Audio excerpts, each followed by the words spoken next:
Story 1. I had just moved into my new apartment, excited for a fresh start in a new place. The apartment was perfect, quiet, spacious, and nestled in a peaceful neighborhood. I spent hours unpacking, setting up furniture, and arranging everything just right, eager to settle into my new home. For the first time in months, I felt a sense of relief, finally escaping the stresses of my old place. But something was off. At first, it was subtle, a feeling that I couldn't quite put my finger on. Maybe it was the unfamiliarity of it all, or the newness of the surroundings. Whatever it was, I couldn't shake the sense that I wasn't completely alone in this space, despite the fact that no one was supposed to be here but me. One evening, while tidying up the kitchen, I noticed something strange. The smoke detector in the hallway didn't seem to align perfectly with the others. It was the same model as the others, but something about it caught my attention. I brushed it off at first, thinking it was just a small installation mistake, but the thought kept nagging at me. I decided to take a closer look. I grabbed a chair, stood on it, and carefully examined the smoke detector. My heart sank as I noticed subtle, nearly imperceptible markings around the edges of the device. They weren't just wear and tear, as I'd initially thought. The lines seemed to form a deliberate, intentional pattern. A chill ran down my spine. I couldn't help myself. I unscrewed the smoke detector, my hands shaking. As I did, my breath caught in my throat. Inside, hidden within the compartment, was a tiny camera. It was so well disguised that I hadn't noticed it before. It resembled a miniaturized version of the smoke detector's inner components, with a tiny lens peering through a circular hole. A wave of nausea hit me as the horrifying realization set in. Someone had been watching me. Someone had planted this camera and had been monitoring my every move, without my knowledge. How long had it been there? Who put it there? And why? The questions swirled in my mind, but none of them seemed to have any answers. I felt exposed, vulnerable in a way I had never experienced before. Every instinct screamed at me to leave, but I was paralyzed. My heart pounded in my chest, each beat echoing in my ears. I immediately called the landlord, my voice shaky as I explained what I had found. At first, they seemed taken aback, promising to investigate. They assured me that the building had been inspected before I moved in, and no such devices had been reported. But something about their tone felt off. It didn't sound like the reaction of someone truly surprised. The hours that followed were a blur. I paced the apartment, checking every corner, every crevice for any other hidden cameras or surveillance equipment. The more I searched, the more paranoid I became. Every creak in the floorboards, every shadow cast on the wall, seemed like it could be hiding something. I didn't know who to trust anymore. The apartment, once a sanctuary, now felt like a prison. When the landlord finally arrived, they insisted on inspecting the apartment themselves. I handed them the camera, hoping they would take the situation seriously. But their reaction was chillingly calm, almost disinterested. They claimed they would look into it, but their vague response felt like an attempt to pacify me, not a genuine effort to address the severity of the situation. Feeling desperate, I contacted the police. The officer who arrived seemed concerned, but again, their reaction lacked the urgency I had hoped for. They took the camera for evidence and promised to follow up, but days turned into weeks, and still, no answers came. Was this just a bizarre coincidence, or was there something darker at play? The more time passed, the more unsettled I became. I began noticing small things that made my skin crawl, someone knocking on my door late at night, only to vanish when I answered, strange cars parked near the building at odd hours, the constant sensation that I was being followed when I left the apartment. I became a prisoner in my own home, too afraid to leave, too afraid to make a phone call or send an email without feeling like I was being watched. Then, one evening, after weeks of feeling watched, I decided to confront the landlord. I needed answers, real answers. When I arrived at the office, the receptionist seemed nervous, avoiding eye contact. The office, usually bustling, was unusually quiet. The landlord was nowhere to be found, and after a tense conversation with the receptionist, I learned the unthinkable: the landlord had disappeared. No trace. No forwarding address. No explanation. The realization hit me like a punch to the gut. The person who had installed that camera, the one who had been watching me, they were connected to this place in some way. But who were they? And why? My mind raced, desperately trying to piece the puzzle together. That day, I left the office with more questions than answers. The police had no further updates, and I was left in limbo, trapped in an apartment I no longer felt safe in. I moved out soon after, but the experience haunted me, following me from place to place. Every time I stepped into a new home, I couldn't shake the feeling that someone was watching, waiting for the right moment to make their move. And now, even after I've moved on, the thought lingers: who was watching me? Why? And, most terrifying of all, will I ever be free from their gaze? Story 2. The bus was quiet, the usual hum of chatter and soft rustling of papers filling the air. It was a typical morning, the kind that carried a calm stillness, a routine that seemed unremarkable. I sank into my seat, pulling out my headphones, ready to drift off into the world of music. But as I glanced around, my eyes landed on the person sitting next to me. They were holding their phone in their lap, the glow of the screen faint in the dim light of the bus. At first, I wasn't trying to pry, but the angle of the screen caught my attention. What I saw froze me to the core. On their phone was live footage of my bedroom. My heart began to race as my breath caught in my throat. I stared at the screen, my mind refusing to process what I was seeing. It wasn't just a random video, it was my room. The camera angle was exactly how it should be, showing a clear view of my bed and the corner of my dresser. I knew that room. I knew it like the back of my hand. But I had no idea how this stranger was seeing it, let alone why. Panic surged through me as I glanced around the bus, desperate to make sure I hadn't imagined it. No one seemed to be looking at the screen, and the stranger next to me sat oblivious, their eyes fixed forward. I quickly turned my attention back to the phone, my heart pounding harder now, the sound of my pulse thumping in my ears. The video feed was clear, too clear, and it showed a still, quiet room. But it was my room.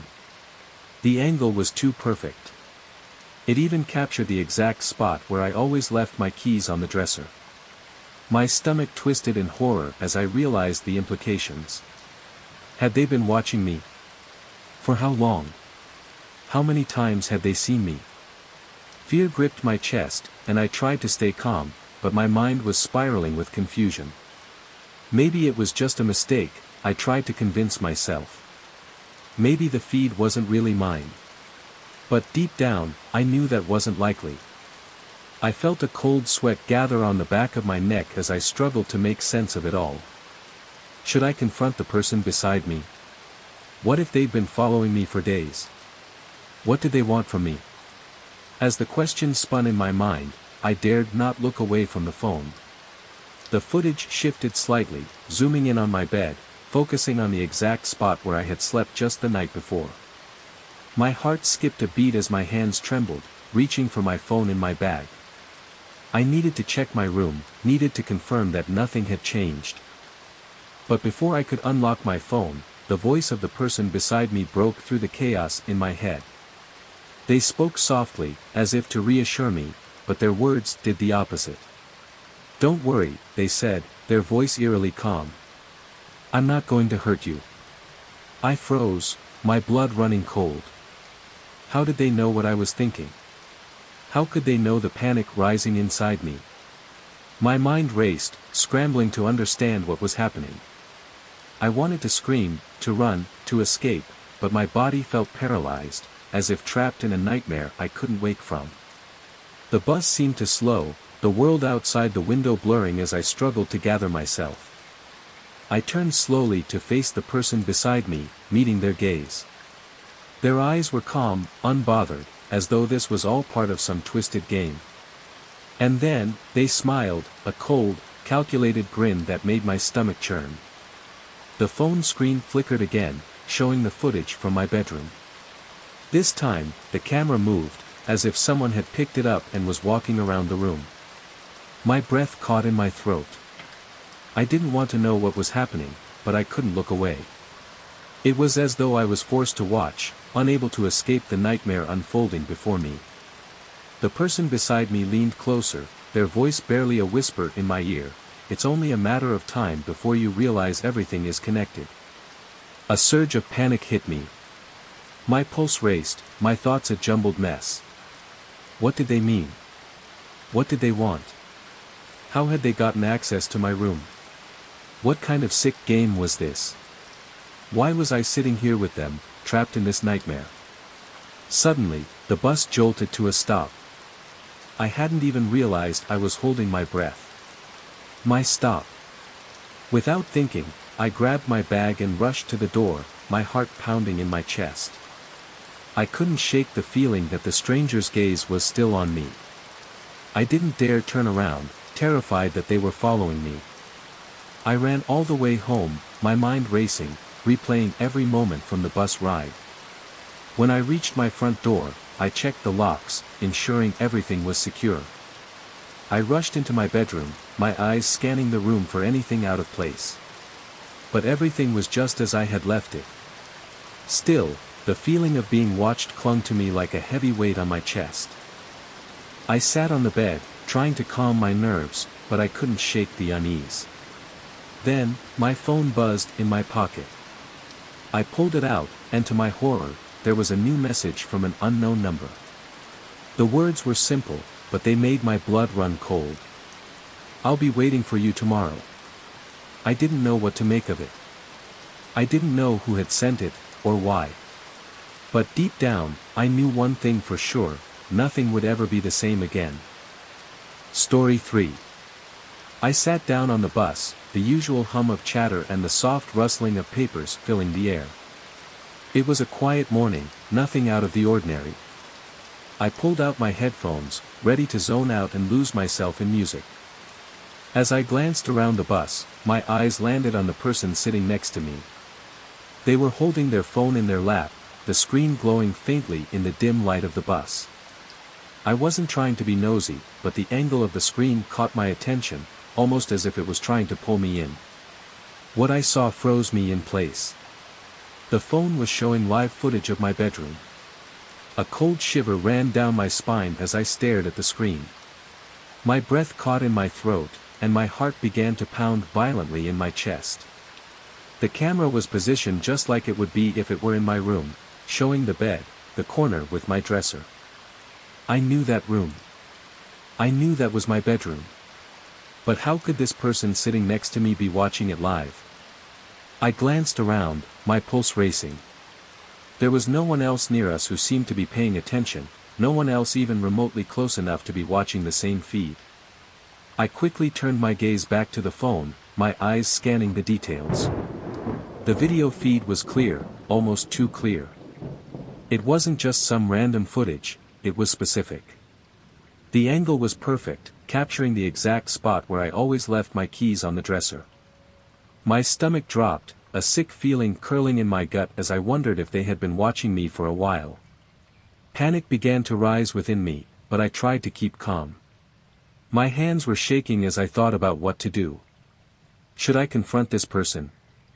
What if they had been following me for days? How long had they been watching me?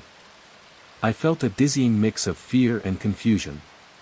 My mind raced for any sort of explanation, but there was none that made sense. Maybe it was a mistake. Maybe they were watching someone else's feed by accident. But deep down, I knew that wasn't likely. I turned my attention back to the phone, hoping to make sense of it. My own reflection stared back at me from the screen, wide-eyed, frantic. The footage continued to show the quiet of my room. Then, something strange happened. The footage shifted. It was as though the camera had moved, zooming in on my bed. My heart skipped a beat. The angle wasn't random anymore. It was showing exactly where I had been sleeping the night before. The bed, it was no longer just a room, it was my life, my private space, now exposed. I couldn't take it anymore. My hands were shaking as I reached for my phone in my bag, desperate to check if everything was still the same in my room. But before I could unlock it, I heard the voice of the person sitting next to me. "Don't worry," they said softly, their tone eerily calm, "I'm not going to hurt you." I froze. How did they know what I was thinking? My mind went into overdrive, trying to process everything. I wanted to run. I wanted to scream. I wanted to do anything to get away from this person. But I couldn't move. The world around me seemed to slow, like I was stuck in some kind of waking nightmare, unable to escape. The stranger beside me didn't seem fazed at all. They just sat there, calm and composed, their eyes meeting mine, unbothered. But their smile, it was cold, calculating, like they knew something I didn't, something twisted and dark. A feeling of dread settled over me like a thick fog, weighing me down. The phone screen continued to show my bedroom. But now, the footage was moving, as though someone was walking around the room. My stomach twisted, but I couldn't tear my eyes away. It was like I was hypnotized, trapped in a horrible, surreal loop. I looked back at the stranger beside me, hoping for it to end, but they leaned closer, their voice barely a whisper in my ear. "It's only a matter of time before you realize, everything is connected." My heart raced in my chest. Panic surged through me, but my thoughts were tangled in confusion. Who was this person? How had they gotten access to my room? What did they want? And most terrifying of all, why was I here, on this bus, beside them, watching footage of my own life?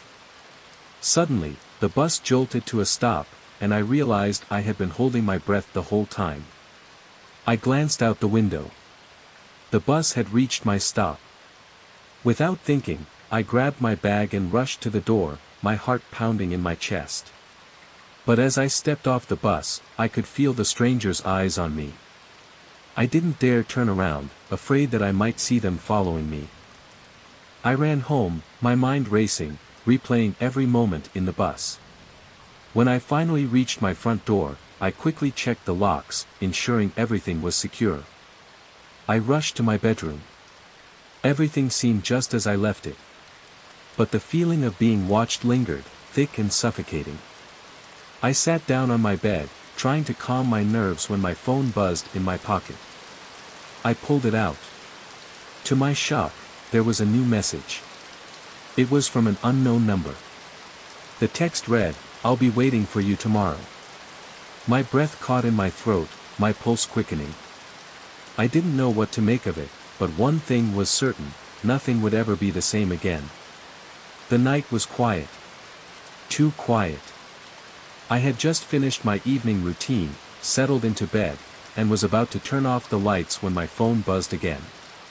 This time, I didn't expect anything important. It was late, and I thought it was just another reminder or a random spam message. But when I glanced at the screen, my heart stopped. It was a message from my own number. "Don't open the door tonight." I stared at the screen for what felt like an eternity, unable to comprehend what I was reading. How could I receive a message from myself? It didn't make any sense. I immediately checked the sender's details. It was just my number, no strange codes or unfamiliar information. I tried to brush it off. A glitch, I thought. Maybe a prank. But deep down, I couldn't shake the sense of unease that had settled into the air around me. It was suffocating, oppressive. I locked my phone and turned over in bed, trying to convince myself it was nothing, just a glitch or some kind of automated error. But my mind wouldn't let me rest. I kept thinking back to the message. Why would I send it to myself? Was I forgetting something? Or worse, was someone pretending to be me? As I lay there in the darkness, I heard a soft knock at the door. My body tensed. My heart raced. Was it a delivery? A mistake? But then I remembered the message. "Don't open the door tonight." I froze. The knock grew louder. More insistent. I sat there, holding my breath, paralyzed with fear. What if the message was real? What if there was someone on the other side of the door, waiting for me to make a mistake? I couldn't take it anymore. I had to know what was happening. I crept out of bed, my movements slow and deliberate, trying not to make a sound. I tiptoed to the door, my mind racing with possibilities. My phone buzzed again, nearly making me jump out of my skin. It was another message from myself. Don't answer it. Just stay inside. The words were clear, but they only deepened my fear. Who was sending these messages? Why was I receiving them from my own number? The knocking continued, louder, more demanding. I stood by the door, torn between curiosity and terror. The knock came again, and this time, I heard faint murmurs from the other side, like someone was speaking softly. My throat tightened as my nerves began to unravel. What if I opened the door? What if the warnings were real? The knock came again. I glanced at the phone in my hand. It was well past midnight. The footsteps, faint at first, were now in the hallway. They were getting closer. I pressed my back against the wall, my body frozen with indecision. The door handle slowly began to turn. I backed away, my feet moving on their own, as panic surged through me. I grabbed a lamp, holding it tightly as I stumbled backward into the room. The door creaked open just a fraction. My heart pounded in my chest. I was trapped. The footsteps were getting closer. Whoever or whatever was out there was coming for me. The door opened wide enough for me to see a shadow standing in the doorway, tall and dark. I couldn't make out any details. It was as if the person or thing was standing in darkness, just beyond the light's reach. I raised the lamp in defense, but before I could react, the shadow moved back. The door slammed shut. I stood there, frozen, my heart racing. The knock stopped. The silence was deafening. I slowly walked to the door and checked the peephole. No one was there. The hallway was empty. I opened the door just a crack, peering outside. The house was silent. Empty. It took me hours to convince myself that I was safe. But even as I lay back in bed, the message still haunted me. Who had sent it? What had I almost let in? And why was I still receiving warnings from my own number? I couldn't shake the feeling that I wasn't alone anymore. That something had changed. That whatever had been outside my door, was still out there. Waiting. Story 4. The evening had started like any other, with the street lights casting their gentle glow along the empty sidewalk. The world felt distant, peaceful, as the last whispers of the day faded into the crisp night air. I had just wrapped up a long, exhausting day and was heading home, the silence around me oddly comforting after a chaotic workday. The street was almost deserted, with only the occasional car passing by, its headlights slicing through the darkness like fleeting ghosts. Then, I noticed it, a shift in the air, a strange sensation creeping up my spine. I glanced over my shoulder, just a quick look, and there he was, a man, a block or so behind me, walking in the same direction. At first, I didn't think much of it. It was a quiet night, perhaps we were both just heading home after long days. But as I continued on my path, something gnawed at me, a subtle unease that I couldn't shake. I sped up, walking faster, hoping the brisk pace would ease my discomfort, but no. The man mirrored my every step. As I quickened my stride, so did he. As I slowed, his steps synchronized with mine, as if he were connected to me by some unseen thread. It was too precise, too deliberate to be coincidence. I tried to push the thought out of my mind, telling myself it was nothing more than a trick of the night. But my heart started to race, and the unease grew into something darker, something palpable. My pulse quickened as I made a sharp turn onto a side street, desperate to lose him, but to my horror, he turned as well. He stayed close, Too close, his footsteps perfectly in sync with mine. I tried walking faster, nearly breaking into a jog, but no matter how quick I moved, there he was, right behind me. It was like we were locked in some eerie, silent dance. I glanced over my shoulder again. This time, I saw his face more clearly.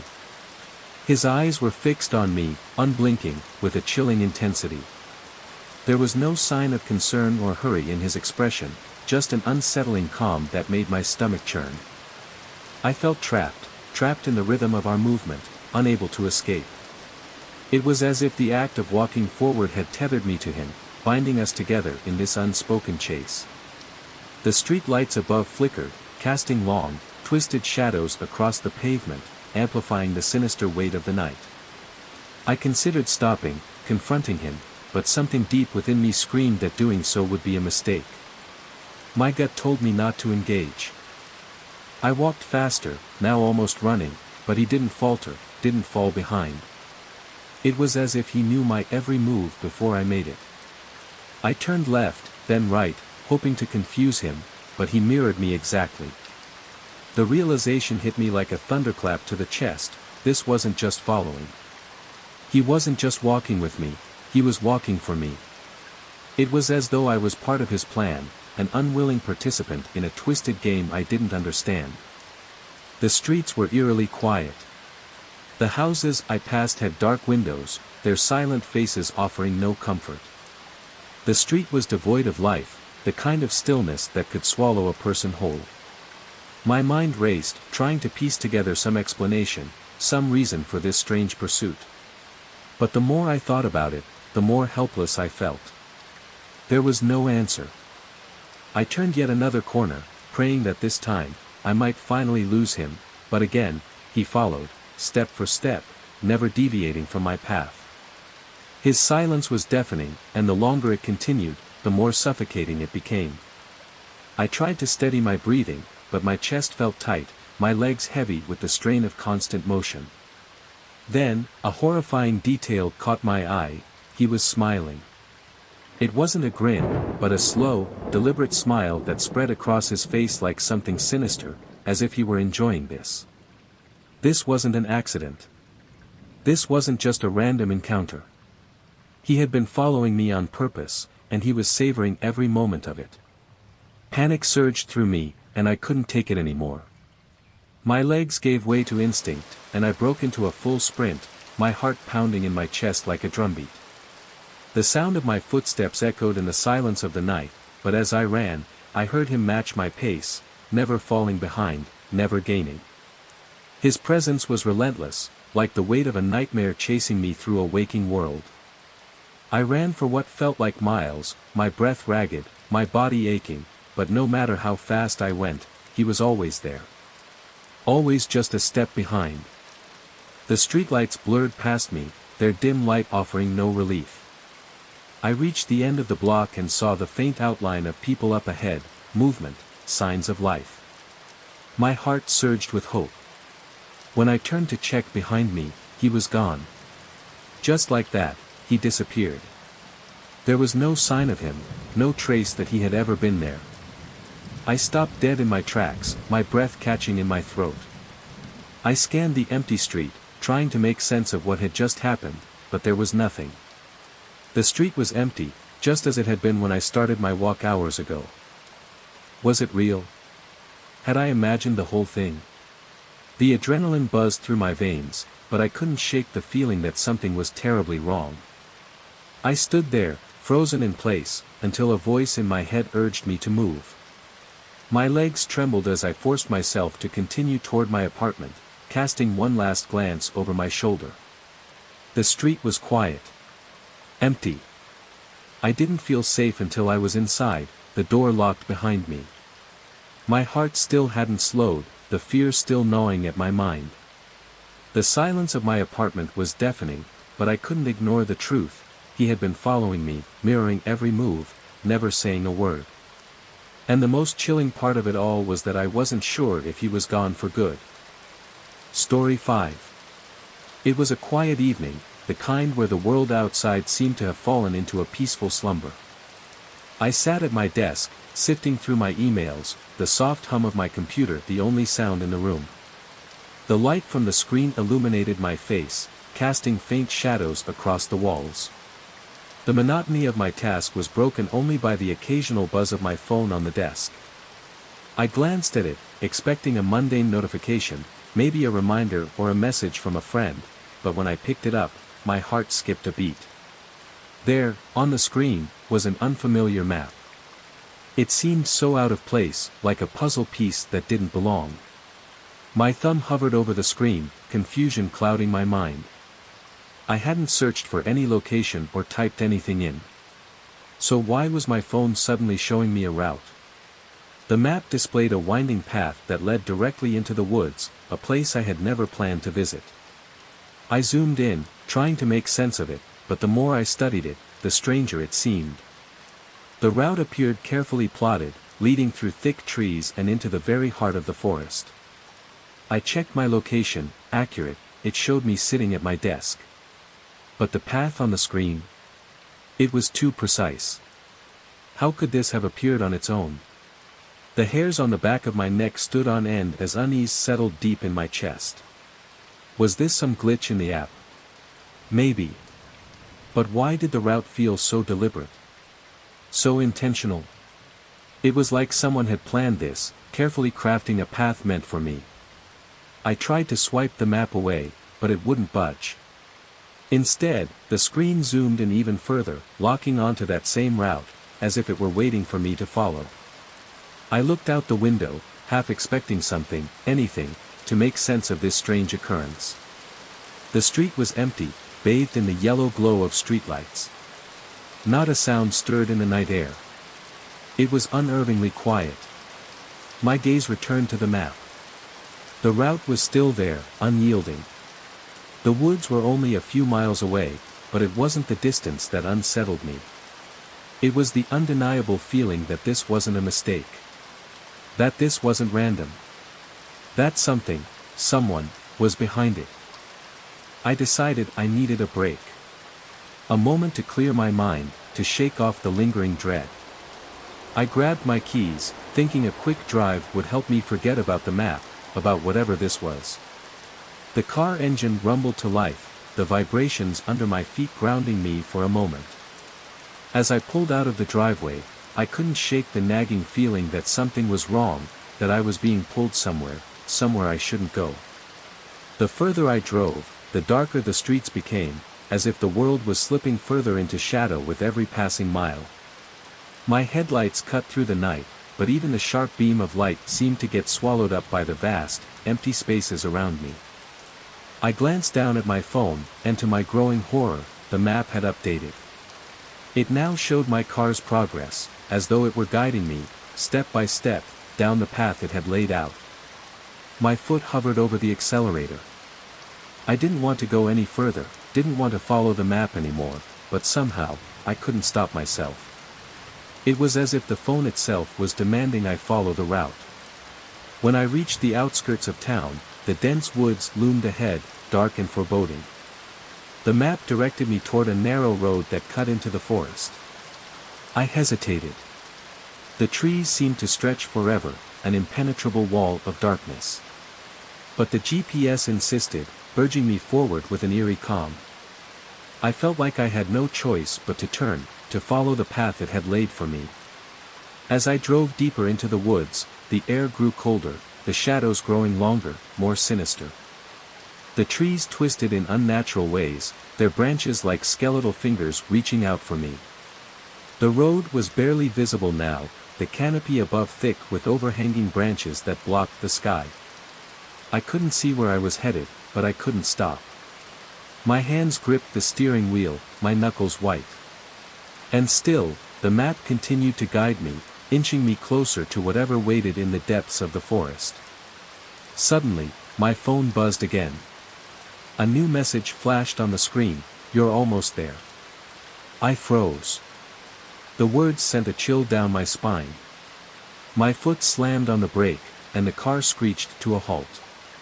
I could barely catch my breath, my heart pounding in my chest. What the hell was happening? Why was I here? Why was the phone leading me into this forsaken place? I looked at the screen, but before I could do anything, the phone went black. The GPS had stopped working. My hands trembled as I tried to turn the phone back on, but nothing responded. Panic surged through me. My mind raced as I realized that I was alone in the woods, with no way to navigate out. The silence was suffocating. Then, I heard it, a rustling from the trees, a faint movement just beyond the reach of my headlights. My heart skipped a beat. Someone, something, was out there, watching me. My fingers fumbled for the keys, but I couldn't move fast enough. The car's engine roared to life as I slammed it into reverse, speeding away from the woods, from the unknown. I didn't stop until I was back on the main road, my hands still shaking. The GPS remained dark in my hand, as if mocking me. I didn't want to look back. I didn't want to think about what had just happened. But one thing was clear, whatever had led me there, whoever or whatever it was, I was never going to let my phone guide me anywhere again. Story 6. It was a late night when I pulled into the gas station, the only one open for miles. I just finished filling up my car, the engine purring quietly as I prepared to head home. But there was a feeling in the air, a chill that made my skin prickle and my senses go on high alert. As I approached the door, I caught sight of the clerk. A middle-aged man with disheveled hair and eyes too tired for someone working the night shift. He was standing by the counter, his gaze fixed on me as I reached for the door handle. Before I could turn the knob, he suddenly stood up, his face as pale as a ghost. His hands trembled uncontrollably as he whispered, "Don't go out there." His voice was barely a murmur, drowned out by the buzzing of the neon lights overhead. I froze, my fingers still gripping the cold metal of the door. I thought he was joking, but when I turned to face him, there was nothing about his expression that suggested humor. His fear was palpable. I took a cautious step forward.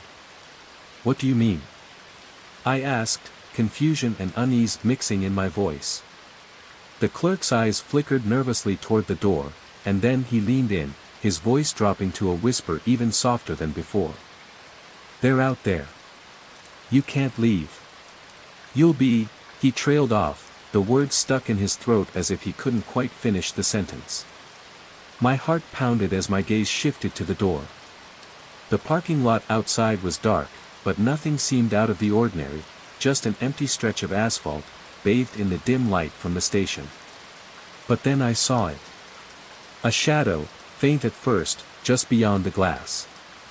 It shifted unnaturally, its movement too fluid, too wrong. I stepped back, the weight of the clerk's warning suddenly pressing down on me. I tried to laugh it off, my voice shaking. "What, like some prank or something?" But he didn't laugh. Instead, he locked the door with a quiet click. "Please," he begged, his voice urgent, "you don't understand. They'll come for you if you leave." A cold shiver crawled up my spine. I didn't know if he had lost his grip on reality, but the fear in his eyes was too raw, too real to ignore. There was something about the way he spoke that made my instincts scream to run. But something, some dark, creeping force, kept me rooted to the spot. I felt a tightening in my chest, a rising panic that I couldn't push away. "I'm just trying to get home," I said, my voice betraying my growing unease. "Who's out there? What do you mean?" The clerk's eyes darted to the door again, his body trembling. I followed his gaze, and my stomach dropped. The parking lot was still empty, but the shadows outside seemed deeper, thicker, like the night itself was swallowing the light. It felt wrong. Too still. Too silent.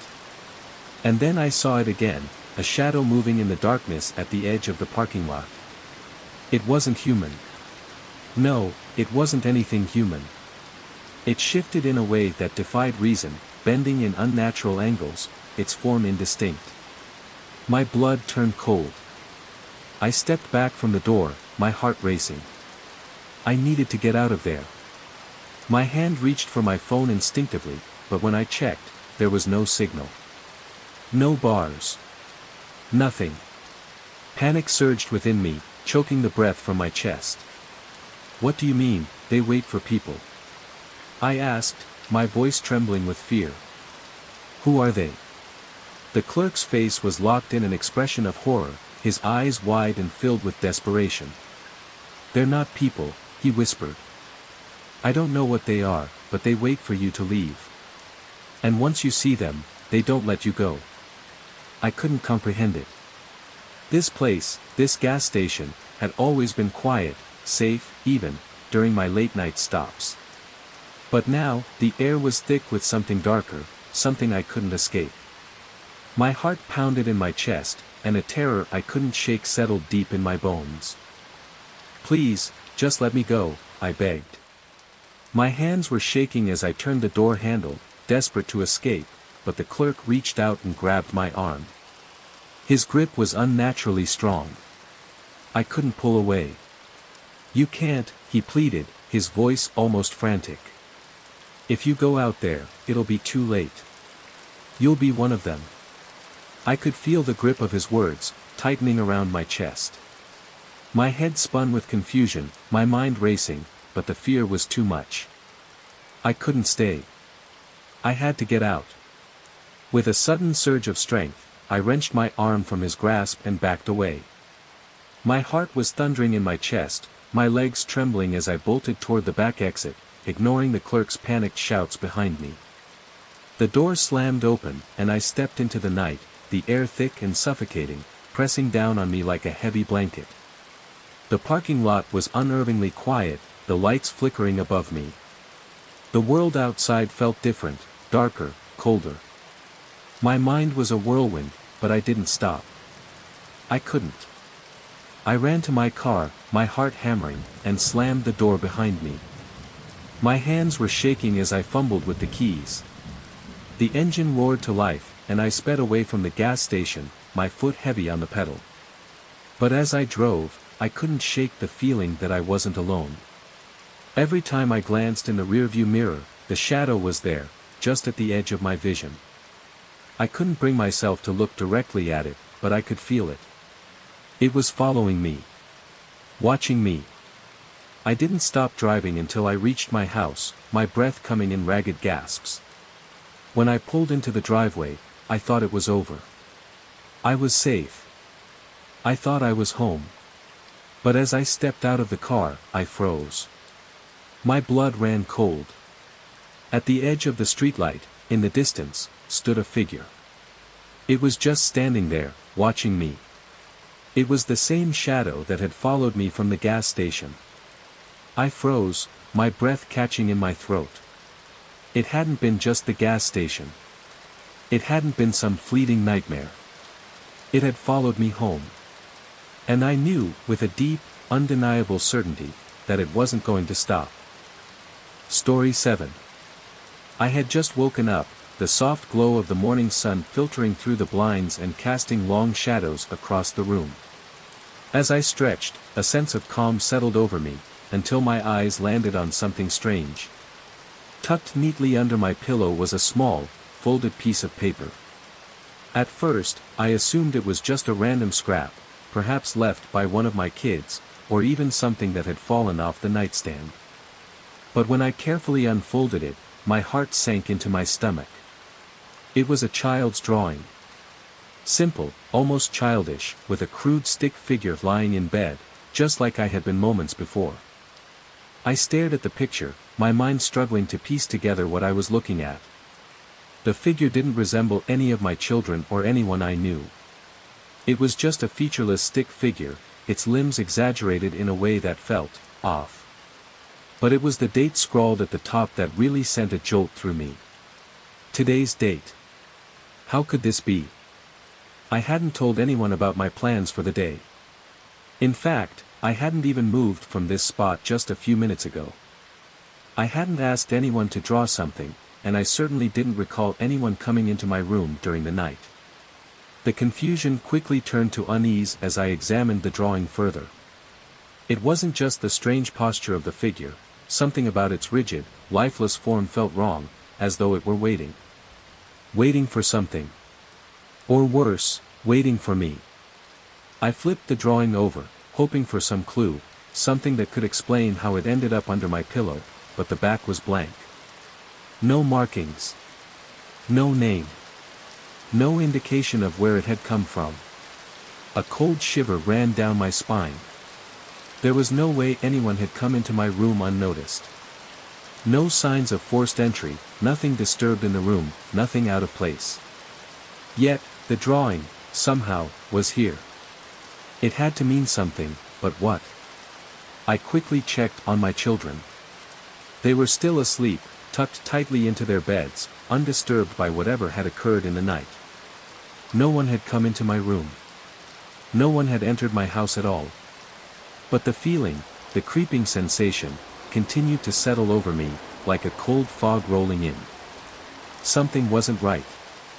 As the day dragged on, the image of the drawing haunted me. It was all I could think about. A child's drawing, sure, but one that seemed to hold a warning. But a warning about what? About who?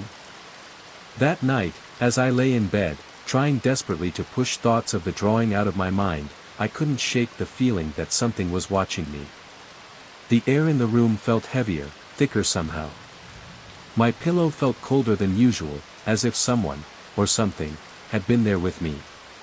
The shadows in the room seemed to grow longer, darker, like they were reaching toward me. I pulled the covers tighter, trying to shield myself from the ever-growing dread, but every time I closed my eyes, the stick figure from the drawing flashed in my mind. I couldn't escape it. Every little creak of the house, every shift in the air felt as though it was part of something larger, something darker.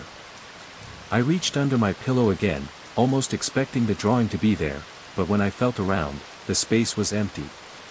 For a moment, a strange sense of relief washed over me. Maybe it had just been a bad dream, some trick of my exhausted mind. But then my phone buzzed. I grabbed it, heart pounding. No message, just a notification, a new photo. I clicked it open, my breath caught in my throat. The image was blurry, dark, and grainy, but there was no mistaking what it was. The same stick figure from the drawing, lying on my bed, in the exact same position I had just been in. I dropped the phone, the screen crashing against the floor as my hands shook uncontrollably. It was impossible. How could someone have taken that picture? How could they have known? I tried to tell myself it was a glitch, a sick prank, maybe even a mistake. But as the night dragged on, the fear deepened. This wasn't a coincidence. Someone, or something, was trying to send me a message, and it was getting closer. I couldn't sleep, couldn't shake the feeling that something was just beyond my reach, watching me, waiting. The next morning, I rushed to check on the kids again, half expecting something strange to have happened, but they were just as I had left them, peacefully sleeping. My breath caught in my throat as I tried to rationalize everything, to convince myself that it had to be a mistake, that I was imagining things. But deep down, I knew it wasn't. And then, as I walked into the kitchen, I saw it. On the counter, a small folded piece of paper. My heart pounded in my chest as I slowly unfolded it. Another drawing. This one was different, darker, more sinister. The same stick figure was standing now, its eyes drawn more carefully, staring right at me. And beneath it, written in bold, hurried letters, were two words. Soon. Enough. My legs buckled beneath me. The room seemed to spin, the walls closing in around me. I couldn't breathe. I couldn't think. I didn't know what was happening or who was behind this, but I knew one thing for certain, the stick figure wasn't just a drawing. It was a warning. And it was getting closer every day. Story 8. It was my first day in the new office, and already, there was something unsettling about the place.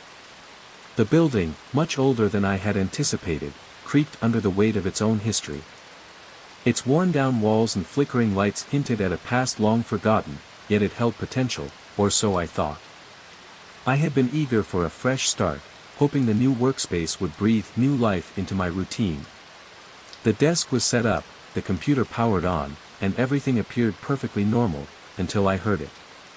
At first, it was barely audible, a faint whisper, the kind you might dismiss as the wind playing tricks or your mind running wild with exhaustion. But then it grew louder, clearer, unmistakable. "Hey, hey, over here." My fingers hovered over the keyboard, my heart suddenly racing. The voice, distant, yet so familiar, was calling my name. Clear as day, I thought. I froze, eyes darting across the room. The office was empty, just as I had left it.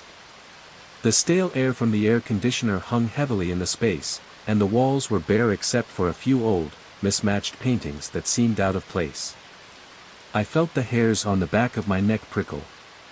The voice, now persistent, came again, this time with a strange, almost pleading tone, "Come closer." A chill crawled up my spine, and my stomach twisted. I glanced at the door, half expecting someone to walk in, but it remained shut. The office, isolated and eerily quiet, offered no explanation. My pulse quickened as I stood up, my feet moving almost instinctively toward the source of the sound. The voice echoed through the air vents in the ceiling. It was coming from there, undeniably. The vent, old and dusty, seemed to vibrate with the force of the words. I bent down, peering into the metal grate, my breath shallow, listening intently. "Can you hear me?" The voice called again, louder now, more urgent. My heart skipped a beat. The words were too clear, too real to be dismissed as a mere glitch in the air conditioning system.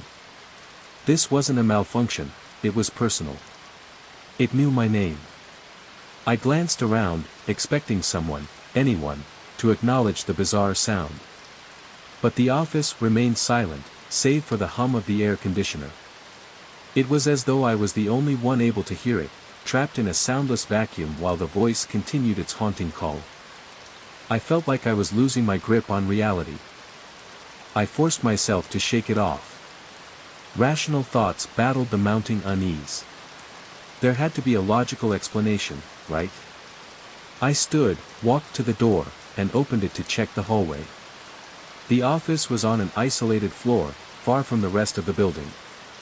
There were no signs of life, no footsteps echoing in the corridors. I closed the door softly, my mind racing, returning to my desk with a renewed sense of dread.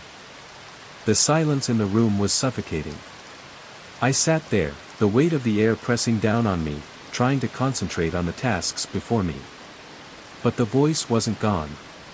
It lingered, like an invisible presence hovering just at the edge of my mind. Then, "Don't ignore me. Come closer." I gasped, startled by the sudden return of the voice. This time, it was louder, more insistent, as if it was growing impatient with my resistance. My hands shook as I reached for the phone, dialing the office manager's number. No one had ever mentioned any strange occurrences about the building, but I had to ask. The phone rang, each second stretching longer than the last. Finally, she picked up. I quickly inquired if there had been any issues with the air vents or odd noises in the building. "Oh no, nothing like that," she replied, her voice calm and reassuring. "The building's old, but it's been renovated recently. Nothing to worry about." Her words did nothing to quell the unease that had settled deep in my bones. I thanked her, hung up, and sat there, listening. The voice didn't return immediately, but I could feel its presence lurking, as if waiting to strike again. What was it? Who, or what, was calling my name, and why couldn't anyone else hear it? The rest of the day passed in a haze, my focus broken by the persistent whispers. Every few minutes, the voice would call, "Come closer, or you can't ignore me forever." The sound echoed through the vents, a constant reminder that I wasn't alone, not really. By the time the workday ended, I was a shell of myself, exhausted, unsettled, and desperate to leave. I packed up my things and stood at the doorway, taking one last look at the office. I felt a strange pull, an urge to stay, to listen, but I couldn't take it anymore. With trembling hands, I locked the door behind me, my mind swirling with confusion as I left the building. That night, I tried to sleep, but the voice was there, whispering in my mind, relentless. It was impossible to forget, impossible to ignore. The next morning, I returned to the office, determined to get to the bottom of it. I wouldn't let this strange occurrence drive me mad. I walked in, expecting the silence to be broken by the familiar voice. But as I sat down at my desk, the room remained still, almost too quiet. The air vent stood cold and uninviting, but the voice didn't come. Minutes ticked by, and for a fleeting moment, I thought maybe I had imagined it all. I allowed myself to relax, thinking it had been some trick of the mind, but then, tap tap tap, a soft knocking sound. I looked up, startled, but the room was still empty. The knock came again, and this time, it was unmistakable. It was coming from the vent. The voice returned, calm and eerie, "You didn't listen. You should have stayed." My blood ran cold as I realized the voice had known exactly what I would do. It had warned me, but I had ignored it. The office wasn't just a place of work, it was a trap. And I had walked right into it. Story 9. It had been a long day of travel, and I was finally relieved to arrive at my destination, the hotel where I had reserved a room for the night. The receptionist greeted me with a wide smile, one that seemed a bit too perfect, like it had been practiced for hours. Something felt off, but I couldn't quite place it. "Good evening," she said, her voice unnervingly calm, as I approached the desk. I handed her my reservation, but to my confusion, she didn't even glance at it.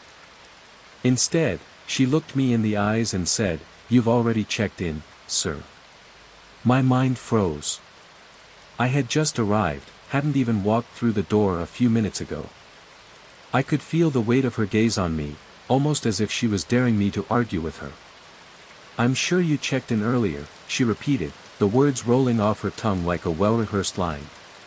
She glanced at the computer screen and tapped the keyboard, as if to reaffirm something.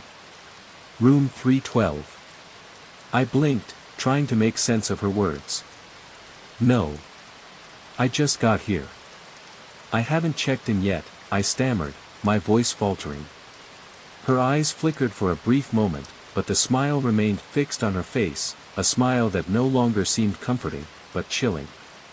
"Of course, sir.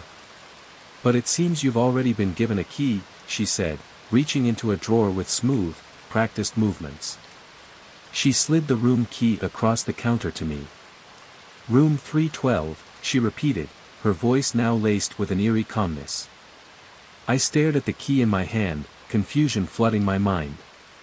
The key had my name on it. But I hadn't even been inside yet. How could I have checked in hours ago, as she claimed? A knot tightened in my stomach. "Are you sure?" I asked, my voice shaking as I tried to maintain composure. "I just arrived. There must be some mistake." She didn't respond, merely continuing to smile, that same unnerving smile, so unnatural it made the hairs on the back of my neck stand up. "No mistake, sir. Enjoy your stay." I could feel the air growing heavier as she gestured toward the elevator, her polite tone almost too perfect. "Room 312 is on the 3rd floor, right down the hall." Against my better judgment, I walked toward the elevator, still gripping the key in my hand. My mind raced. Maybe I was just tired from the long drive. Maybe this was just some misunderstanding. But the more I thought about it, the more uneasy I became. It was like I was walking into something that wasn't real. Something that didn't belong. The elevator doors opened with a soft chime, and I stepped inside, my footsteps echoing in the empty space. When the doors slid open on the 3rd floor, an unnerving silence greeted me. The hallway was eerily quiet, devoid of any life. The faded paintings on the walls seemed to watch me, their worn surfaces whispering secrets I couldn't hear. The plush carpet was threadbare in places, and as I walked, my steps echoed too loudly in the unnatural stillness. I reached room 312, the number on the door matching the key in my hand. Without thinking, I slid the key into the door's lock. It turned without resistance, and the door creaked open. What I saw inside made my blood run cold. The room was too familiar. Too perfect. It was exactly like the room I had stayed in the last time I was here. The same furniture, the same curtains, even the same strange painting on the wall. But I had never stayed here before. I had never checked into this hotel. The room felt like an old memory, something I couldn't quite remember but felt deep in my bones. As I stepped further into the room, my heart began to race. I looked around frantically, searching for any sign of familiarity, but there was nothing. Suddenly, the door slammed shut behind me with a force that made me jump. I spun around, my breath catching in my throat, but there was no one there. Just the same empty hotel room. The air seemed thicker now, colder. A creeping unease slid over me as I scanned the room. It felt wrong, as if something had been waiting for me. Something that didn't belong. I noticed it then, on the nightstand. A photograph. I picked it up with trembling fingers. My heart stopped as I stared at the image. It was of me, sitting on the bed, smiling for the camera. But I didn't remember taking the photo. I didn't remember being here before. I felt a cold presence behind me, a draft so icy it made the hairs on the back of my neck rise. I turned quickly, my eyes darting around, but the room was still empty. The air grew thicker, as if it was alive, pressing down on me, suffocating me. I reached for the door, pulling at the handle, desperate to leave. But it wouldn't budge.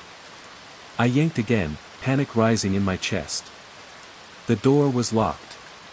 Suddenly, the phone on the nightstand rang, its shrill sound slicing through the silence like a knife. My hands shook as I picked it up. "Hello?" I whispered, my voice barely audible, a cold sweat forming on my skin. A voice answered, a voice I knew, but also one that sounded distant, almost otherworldly. "You shouldn't have come back." I dropped the phone, my breath catching in my throat. The words echoed in my mind, confusion and terror flooding my senses. I hadn't come back. I had never been here before. This was my first time. The lights flickered. The temperature in the room dropped so drastically I could see my breath. My skin prickled, the chill seeping into my bones. The walls seemed to close in on me, the room becoming smaller, more claustrophobic. The voice echoed again, louder this time. "I'm still waiting." My heart hammered in my chest as the room spun around me, the walls pulsating with the beat of my own terrified heartbeat. I felt trapped, suffocated by the growing weight of the room pressing down on me. I couldn't breathe. I couldn't move. And then, through the thickening darkness, I realized the horrible truth: the receptionist's smile, the photograph, the voice, they were all part of the same twisted puzzle. Something had been waiting for me in this room all along. Something that didn't want me to leave. Story 10. It was a typical afternoon, the kind where the world seemed to move in its usual rhythm, a quiet hum of normality. I sat in my living room, my gaze idly drifting across the window, when the sudden chime of the doorbell broke the monotony. At first, I thought nothing of it, perhaps a package for a neighbor, or someone selling something. But when I saw the delivery driver approaching, an unfamiliar unease curled in my stomach. I wasn't expecting anything. No birthdays, no special deliveries, nothing. I stood up, curiosity nudging me forward, as the driver walked up to my door and placed a small, unassuming package on the porch. Without a word, he turned around and walked away, his footsteps fading into the distance. He didn't knock, didn't even wait for me to acknowledge the delivery. He simply left. I hesitated for a moment, staring at the package, and then quickly walked out to grab it. The box was plain, with no logos or identifying marks, just a plain brown cardboard box with a neat, typed label that bore my name, written in precise, almost unsettlingly perfect letters. But there was no return address. No company name. No clue as to where it had come from or who had sent it. The weight of it seemed to grow heavier in my hands, my pulse quickening as I turned it over and over, trying to make sense of the situation. I hadn't ordered anything recently, and no one I knew had mentioned sending me a gift. Standing there, frozen on the porch for a few moments, I debated whether or not to open it. Something about it felt wrong, but my curiosity ultimately got the better of me. With a deep breath, I carried the package inside, setting it down on the table. As I did, the air in the room seemed to grow colder, a faint shiver crawling up my spine. There was an oppressive stillness to the place, an unease I couldn't shake, as though something was watching. I grabbed a knife, my hands trembling, and sliced through the tape that sealed the box. As the flaps opened, I saw the contents, a small black notebook. It looked old, worn, and strangely out of place, like it had been waiting for me to find it. No markings adorned the cover, not even a title. I picked it up, the weight of it grounding me, but at the same time, there was something unsettling about it, like it didn't belong to me. I opened the first page, half expecting a note, some kind of clue that would explain its sudden appearance, but the pages were blank, one after another, completely empty. I flipped through the pages, disappointment creeping in. But then, on the very last page, something caught my eye. Words, written in what appeared to be a different hand. The handwriting was jagged, hurried, almost frantic. "Don't open the next page." My breath caught in my throat. The words seemed to vibrate in my mind, sending chills crawling down my spine. Who would write something like that in a notebook? Why? My hands shook as I tried to comprehend what I had just read. The message was so cryptic, so unsettling, yet there was no logical explanation for it. Who had written this? And more importantly, why had they left it for me? I stood there, holding the notebook, my thoughts racing, but I couldn't make sense of it. The weight of it, the odd feeling in my chest, it was as if the notebook itself was alive, pressing against me. I glanced at the clock. 3 hours had passed since the package had arrived. Had I really been sitting there for that long, just staring at the notebook? A sudden sound from the hallway broke my thoughts, a faint tapping. Soft at first, almost imperceptible, but unmistakable. My heart began to race as I stood, a sense of dread sinking into my gut. Cautiously, I walked toward the source of the noise, my footsteps echoing unnervingly in the silence. But as I reached the door, the tapping ceased. Silence, thick and heavy, hung in the air. I opened the door, but the hallway was empty. No one was there. The tension in the air was palpable, and my unease only grew. A compulsion to look at the notebook gripped me, and I stepped back into the living room, my eyes locked on the small book sitting innocently on the table. The words on the last page echoed in my mind, "Don't open the next page." But my curiosity overpowered my fear. I had to know. With trembling hands, I opened the notebook again, this time turning to the very last page. What I saw took my breath away. The page was covered in black ink. Nothing but a smudge of darkness. But as I stared at it, I noticed something beneath the ink, shapes, figures, outlines that seemed to move. I blinked, trying to clear my vision, but they remained. My heart pounded in my chest, my hands shaking violently as I slammed the book shut. I couldn't believe what I had just seen. It felt wrong, unnatural. But the unease, the presence of something unseen, only grew stronger.